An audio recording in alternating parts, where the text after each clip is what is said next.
Hello dear students, आज का हमारा टॉपिक है द्विसमाकलन से क्षेत्रफल तथा द्रव्यमान निकालना। Area and mass by double integration. देखिए स्टूडेंट्स, इसमें कंडीशन क्या होगी, हम कार्टेशियन और पोलर दोनों की बात करेंगे।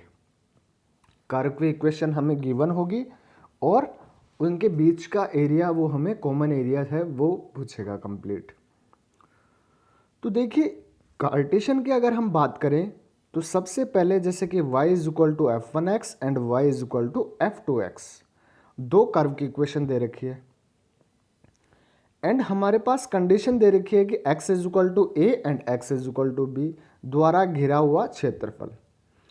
तो क्षेत्रफल भाई इस कंडीशन में फंक्शन की वैल्यू क्या होगी, या तो फंक्शन हमारे पास क्या होगा f of x is equal to 1/f of x and y, x और y पे डिपेंड करेगा ना फंक्शन, तो उसकी वैल्यू क्या होगी हमारे पास 1 होगी यहाँ पर। अब इसका फॉर्मूला क्या होगा, जैसे कि हमारे पास देखिए y is equal to f of x, तो कंडीशन हमारे पास यही होगी।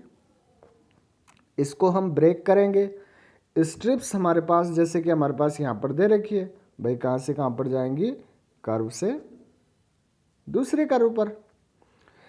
यहाँ से हमारे पास डबल इंटीग्रल और कांस्टेंट लिमिट से lower to upper and variable limits, जहाँ से स्ट्रिप स्टार्ट हो रही है जहाँ पर ख़त्म हो रही है, यही यूज आएगा हमारे पास। और बाहर आ जाएगा हमारे पास dx एंड dy, जो हम अल्पांश ले रहे हैं उसके लिए। क्लियर है स्टूडेंट्स? अगर हमारे पास ध्रुवीय निर्देशांक में दे रखा है जैसे r is equal to f1 theta and r is equal to f2 theta and theta is equal to theta 1 and theta 2 से घिरे हुए क्षेत्र का क्षेत्रफल, इसका एरिया निकालना हमें। तो इंटीग्रेशन, डबल इंटीग्रेशन, पहले की लिमिट कहाँ से कहाँ तक, कांस्टेंट के, मतलब थीटा 1 टू थीटा 2 एंड दूसरी हमारे पास वेरिएबल की, जो r हमारे पास थीटा पे डिपेंड कर रहा है ना, तो f1 theta two f2 theta and dx dy Cartesian से पोलर में कन्वर्ट करते हैं तो हमारे पास क्या आ जाता है r d theta and dr, क्योंकि r का आएगी और r की वैल्यू क्या होगी r d थीटा और हमारे पास उसकी चौड़ाई क्या होगी dr, तो उनका मल्टीप्लेशन क्या हो जाएगा r d theta and dr। कहने का मतलब dx dy किस में कन्वर्ट हो गया, r d थीटा और dr में। अगर हमारे पास द्रव्यमान और मास की बात करें, जैसे कि कंडीशन दे दी हमारे पास कि कार्तीय निर्देशांकों में यदि किसी पतली चद्दर, भाई कोई भी हमारे पास पतली चद्दर दे रखी है, क्लियर है, पर किसी बिंदु XY पर प्रति इकाई द्रव्यमान या घनत्व, यूनिट की बात कर रहा है ये, क्लियर है, rho is equal to f of XY हो, तो उसका कुल द्रव्यमान कितना होगा, जो हमारे पास मास, जो टोटल मास होगा, capital M is equal to double integration rho and d a. तो रो तो क्या है फंक्शन की वैल्यू, और डी ए क्या है हमारे पास, जो कार्टेशियन में है तो dx dy चलेगा और पोलर में है तो r d theta and dr चलेगा। तो ध्रुवीय निर्देशांक में एफ एक्स वाई किस में कन्वर्ट हो जाएगा, F of r and theta and dx dy की जगह क्या आएगा हमारे पास r d थीटा और dr आ जाएगा। आइए हम इसके कुछ क्वेश्चंस की बात करते हैं, जैसे कि क्वेश्चन से हमें और भी अच्छे से समझ में आएगा। तो देखिए जैसे कि ये 2017 में पूछा गया है कि द्विसमाकलन से सिद्ध कीजिए परवलय x square is equal to 4y तथा रेखा x is equal to 4y minus का 2 के बीच का क्षेत्रफल 9/8 है, ये हमें निकालना है। तो दो कर्व की इक्वेशन दे रखी है हमें, यहाँ से देखो दो कर्व की इक्वेशन दे रखी है। कर्व किस प्रकार से होगा भाई, x square is equal to 4y ऊपर की ओर बनेगा ये, and x is equal to 4y minus 2 रेखा की लाइन की इक्वेशन है। तो देखो x इज इक्वल टू 0 पर y की वैल्यू, भाई यहाँ से हम वैल्यू पुट करके वैल्यू निकाल लेंगे। जैसे कि हमारे पास x इज इक्वल टू 0 रखेंगे तो y की वैल्यू क्या आएगी 1/2। x इज इक्वल टू हम यहाँ पर क्या रखेंगे, y इज इक्वल टू 0 रख दें तो x की वैल्यू क्या आएगी -2। तो y इज इक्वल टू 0 पर x की वैल्यू -2, इसका डायग्राम बना लेंगे, पहला काम हमारा। जैसे x square is equal to 4y। Clear है। दूसरी कंडीशन कि y इज इक्वल टू 0 रखेंगे तो यहाँ पर y इज इक्वल टू 0 कहाँ पर होगा भाई, x अक्ष पे। तो x की वैल्यू क्या आ रही है हमारे पास, -2, तो -2 आ गए हमारे पास। क्लियर है। फिर हम बात करते हैं कि देखो हमारे पास ये पॉइंट आ गया भाई, एक बार x बराबर 0 रख दो तो y की वैल्यू क्या आ गई, 1/2। दो पॉइंट आ गए। बात करते हैं कि ये परवलय, इस परवलय को ये लाइन कहाँ इंटरसेक्ट करेगी। इसके लिए हम क्या करते हैं कि जो परवलय की इक्वेशन है और लाइन की इक्वेशन है, दोनों को एक दूसरे में रख देंगे भाई। 4y की जगह x+2 रख दें हम यहाँ पर। क्लियर है। तो देखिए जैसे हमारे पास x² is equal to 4y, तो x² की जगह आप यहाँ पर वैल्यू रख दो, तो यहाँ पर हमारे पास क्या आ जाएगा, x is equal to x² - 2। Clear है भाई। यहाँ पर 4y की जगह x² रख दिया ना इसने, तो यहाँ पर इसको सोल्व कर लेंगे, मतलब यहाँ से वैल्यू आएगी x की वैल्यू -1 और 2। तो देखो ये x बराबर -1 यहाँ पर होगा और 2 यहाँ पर होगा, क्योंकि देखो आगे -2 है तो यहाँ पर -1 होगा और यहाँ पर 2 होगा। अब y की वैल्यू कैसे आएगी, -1 को आप दोनों में से किसी भी इक्वेशन में रख दो।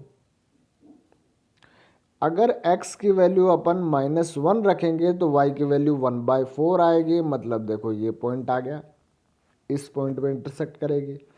दूसरी वैल्यू की x की वैल्यू अगर हम 2 रखेंगे तो y की वैल्यू 1 आएगी, कहने का मतलब 2 और 1 यहाँ पर हो गया, क्योंकि y की वैल्यू 1/2 यहाँ पर है तो 1 यहाँ पर होगी। तो ये हमने लाइन की इक्वेशन बना दी, ये हमारे पास इन पॉइंट्स को मिला दिया, जो 4 पॉइंट्स आए ना हमारे पास। देखिए कॉमन एरिया कौन सा हो गया, परवलय से लेकर लाइन दे रखी है हमें, कहने का मतलब है ये एरिया हो गया क्या हमारे पास पूरा। क्लियर है। तो देखो ये एरिया हो गया हमारे पास। स्ट्रिप्स देखो हम कांस्टेंट के परपेंडिकुलर, मतलब x की लिमिट कांस्टेंट है तो इसके परपेंडिकुलर परवलय से लेकर यहाँ तक। x की लिमिट देखिए हमारे पास माइनस, देखो यहाँ पर हमारे पास x की लिमिट क्या है, -1 है। क्लियर है। और x की लिमिट यहाँ पर क्या है, 2 है। तो x की लिमिट तो आ गई -1 से लेकर 2 एंड y की लिमिट आ गई हमारे पास यहाँ पर y x²/4, यही आएगा हमारे पास, क्योंकि y² is equal to 4, sorry x² is equal to 4y है ना इसकी परवलय की। तो यहाँ से लेकर लाइन पर तो y की लिमिट यहाँ पर क्या आ जाएगी, x+2/4 रख देंगे इसमें। तो देखिए बिल्कुल सेम यही आ गया, -1 to 2 x²/4 to x+2/4 और dx dy as it is, क्योंकि फंक्शन की वैल्यू तो हमें 1 दे रखी है ना। इंटीग्रेशन कर दो भाई, ये y की लिमिट है तो y के रेस्पेक्ट में पहले इंटीग्रेशन कर दिया, अपर लिमिट माइनस लोअर लिमिट। अब x के रेस्पेक्ट में कर देंगे और अपर लिमिट माइनस लोअर लिमिट, तो 9/8 हमारा रिजल्ट आ गया। क्लियर है स्टूडेंट्स। हम एक और एग्जाम्पल की बात करते हैं भाई, इससे और अच्छे समझ में आ जाएगा हमें। तो देखिए हमारे पास सेकंड कंडीशन जो दे रखी है, नेक्स्ट एग्जाम्पल है, द्विसमाकलन से सिद्ध कीजिए वृत्त x² + y² is equal to a²। देखिए वृत्त की इक्वेशन दे रखी है, सेंटर 0 0 होगा, रेडियस a होगी इसकी, तथा रेखा x + y is equal to a द्वारा प्रथम पाद में घिरे हुए भाग का क्षेत्रफल। केवल फर्स्ट पार्ट का निकालना है आपको, पहले पाद दे रखा है ना उसका निकालना आपको, दे रखा है इसने। क्लियर है। और वो कितना होगा, a²/4 π-2। तो पहली चीज यहाँ पर ये है, पहली कंडीशन ये है कि फंक्शन ऑफ f(x, y) की वैल्यू क्या है, 1 है यहाँ पर, क्योंकि दे नहीं रखी ना हमारे पास। भाई मास पूछता तो द्रव्यमान हमें दे देता, उस कंडीशन में हम निकाल लेते हैं यहाँ पर रो की वैल्यू, मगर यहाँ पर इसने क्या दे दिया हमारे पास, 1। चलो नेक्स्ट, अब हमें लिमिट्स निकालनी है। लिमिट्स के लिए आपको डायग्राम बनाना है। तो देखिए x square plus y square is equal to a square. क्या ये सर्किल यूं ही बनेगा क्या? सेकंड कंडीशन जो लाइन के इक्वेशन है, तो लाइन के इक्वेशन में देखो हमारे पास x, लाइन की इक्वेशन कंडीशन क्या है हमारे पास, x plus y is equal to a. अगर y 0 रखेंगे तो x की वैल्यू a आएगी, और x 0 रखेंगे तो y की वैल्यू आएगी, और 1/2 रखेंगे तो a/2 आ जाएगी यहाँ पर। क्लियर है? a/2 रखेंगे तो ये लाइन की इक्वेशन ये बन गई। ये दोनों एक दूसरे को कहाँ इंटरसेक्ट करेंगे, आप चाहो तो दोनों को एक दूसरे में रख के देख लो। क्लियर है? तो a एंड a पर कट करेंगे भाई, x बराबर a और y बराबर a, तो a 0 एंड 0 a हो गया ना। देखिए हमारे पास x की लिमिट तो यहाँ से लेकर तो यहाँ पर आ गया कि 0 टू a, बट y की लिमिट लाइन टू सर्किल, तो लाइन मतलब y is equal to a minus x to root of a square minus x square. आगे कंडीशन और dx dy। सबसे पहले y के रेस्पेक्ट में इंटीग्रेशन कर देंगे क्योंकि y की लिमिट वेरिएबल के अंदर है। Upper limit minus lower limit और dx। क्लियर है? यहां से हमारे पास root of a square minus x square का इंटीग्रेशन क्या होता है, x/2 root of a square minus x square plus a square by 2 sine inverse x upon a, और माइनस आगे वाली वैल्यू का इंटीग्रेशन। यहाँ से upper limit minus lower limit apply कर देंगे तो ये तो 0 हो जाएगा, और साइन इनवर्स 1 कितने पे होता है, π/2 पर। बाकी लोअर लिमिट रखेंगे तो a, ये माइनस a स्क्वायर और a square by 2 lower limit के कारण पूरा 0 हो जाएगा। हमारा रिजल्ट आ गया। क्लियर है? तो इस प्रकार से कोई से भी क्वेश्चन आए आप कर लोगे। अब देखिए हम एक मास के लिए देख लेते हैं एक क्वेश्चन। तो देखिए हमारे पास दे रखा है कि द्विसमाकलन से सिद्ध कीजिए दीर्घवृत्त x square upon a square plus y square upon b square is equal to 1 कि एक पाद के रूप की प्लेट का द्रव्यमान क्या दे रखा है हमारे पास, के ए स्क्वायर बी स्क्वायर अपॉन में 8 होता है, जिसका प्रति इकाई क्षेत्रफल रो इज इक्वल टू क्या है, कि एक्स वाई है।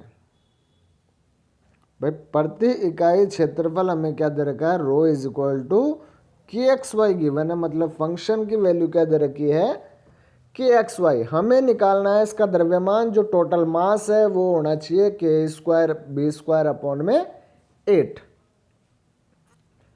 यहां से आपको क्या करना है भाई, x square upon a square plus y square upon b square is equal to 1, ये दे रखा है। डायग्राम बनाएंगे इसका। डायग्राम बनाएंगे तो दीर्घवृत्त है तो हमें कंडीशन तो पता ही है भाई, ये हमारे पास प्रथम पाद हो गया, दूसरा कर्व दे नहीं रखा, तो यही हुआ हमारे पास पूरा। इसका हमें मास निकालना। तो देखिए double integration rho D x d Y होगा हमारे पास यहाँ पर। अब x की लिमिट तो 0 टू a आ जाएगी क्योंकि 0 टू a है हमारे पास, और y की लिमिट 0 टू जो दीर्घवृत्त की इक्वेशन दे रखी है, तो 0 टू b अपॉन में a root of a square minus x square and के x y d x d y. यहाँ से सबसे पहले y के रेस्पेक्ट में इंटीग्रेशन कर देंगे क्योंकि y की लिमिट वेरिएबल्स के अंदर दे रखी है, तो वाई स्क्वायर बाय 2 और अपर लिमिट माइनस लोअर लिमिट के कारण लोअर लिमिट तो 0 हो जाएगी, और dx इसका इंटीग्रेशन करना है। x बराबर a sin थीटा पुट कर देंगे हम यहाँ पर, क्योंकि इस कंडीशन में, या फिर आप डायरेक्ट भी कर सकते हो, क्योंकि देखो यहाँ पर स्क्वायर ही दे रहेगा ना, x a square and minus x cube, आप पुट करके भी कर सकते हो और इससे भी कर सकते हो, कैसे भी कर सकते हो, तो इससे इजीली हो जाएगा, तो आप यहाँ से डायरेक्ट कर दो। ए स्क्वायर के एक्स के integration x square by 2 and x cube का एक्स की power 4 upon 4 and upper limit minus lower limit, तो रिजल्ट आ गया के ए स्क्वायर बाय 8, के ए स्क्वायर बी स्क्वायर अपॉन में 8। क्लियर है स्टूडेंट्स? तो ऐसे आपके क्वेश्चंस इजीली हो जाएंगे इस मेथड से।